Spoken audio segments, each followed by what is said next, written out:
The most entertaining character of the journey the Nitin. నా passion ని prove చేసుకోవడానికి మా నాన్నతో చేసిన ఛాలెంజ్ లో ఇది డే 7. నితిన్ నేను ప్రియర్ గా 2 షార్ట్ ఫిల్మ్స్ చేసాము. కెమెరా ముందు వచ్చేసరికి ప్రొఫెషనల్ గా ఉంటాడు. హి gives his best to get a perfect shot.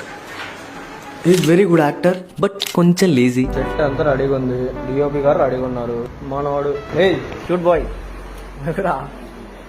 Start చేద్దామా?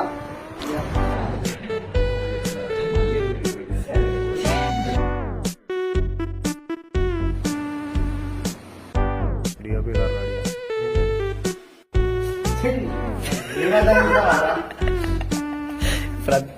నేను తీసే ప్రతి వీడియోస్ లో నువ్వు పండుకున్నాను. కొంచెం కాదులే, కొంచెం బాగానే. బట్ ఇతనికి ఇంకో పర్సన్ జత కడితే మాత్రం ఆ రోజు ఇంకా షూట్ డిలే అయ్యే ప్రమాదాలు ఉన్నాయి. ఎందుకంటే వీళ్ళిద్దరు కలిసి ఇంకా సెట్ లో ఉన్న వాళ్ళందరిని ఎంటర్టైన్ చేసుకుంటూ కూర్చుంటారు. అలాగా ఆ ఇంకో పర్సన్ ఎవరు? తొందర